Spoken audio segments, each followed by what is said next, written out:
Bonjour à tous et bienvenue dans cette nouvelle vidéo pour voir ensemble comment gérer les sous-produits dans Odoo. Donc premièrement, on va aller dans l'onglet Fabrication et on va ajouter au paramétrage qu'on souhaite gérer les sous-produits ici. Donc dans l'onglet Opération, on vient cocher sous-produits. Une fois que ça c'est fait, on va pouvoir aller donc, toujours dans l'onglet Fabrication et on va créer des produits assez simples. Donc le produit A par exemple. Sur ce produit A, on va venir lui mettre une nomenclature.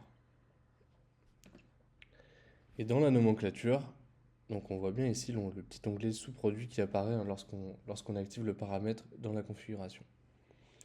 Donc pour produire une unité du produit A, je vais avoir besoin du produit B par exemple. Je vais en avoir besoin d'une unité. Et on va dire que le sous-produit que je vais créer du coup à la suite de cette production, c'est le produit C.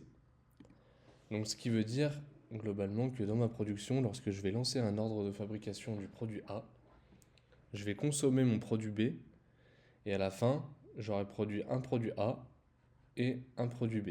Un produit C, pardon. Une unité de mon produit C. Ici, dans les deux petites barres, on va pouvoir ajouter le partage des coûts et on va pouvoir définir dans quelle opération ce produit est créé.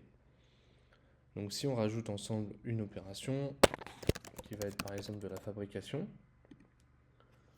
sur le poste de travail qu'on pourrait créer qui s'appellerait la fabrique par exemple, et sur ce poste de travail on va venir ajouter un coût horaire. On va dire un coût horaire de 100 € par heure. Et on va dire que mon opération de fabrication dure 1 heure, comme ça on aura des calculs assez simples et on va enregistrer. Maintenant, dans mon sous-produit, je vais venir dire que ce produit, donc, il est produit dans l'opération de fabrication et ça représente 10% de mes coûts. Sur tout mon ordre de fabrication, la production de mon produit C représente 10% de mon coût global pour cette production. Donc si on va ensemble maintenant produire ensemble le produit A, donc je vais le réapprovisionner, je vais le fabriquer, je vais en fabriquer qu'une seule pour que ce soit assez clair. Voilà.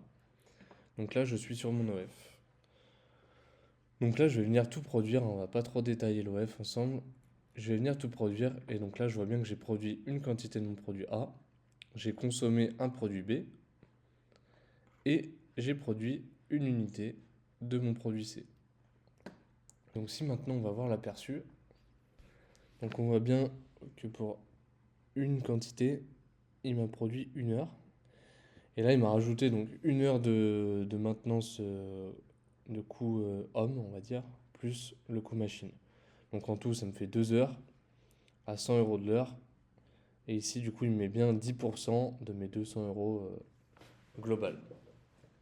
Et ensuite, si on va voir ensemble les mouvements de produits, on voit bien que j'ai consommé une unité de mon produit B et qu'une unité de mon produit C est entrée en stock, ainsi qu'une unité de mon produit A est entrée en stock. Donc voilà comment gérer les sous-produits dans Odoo.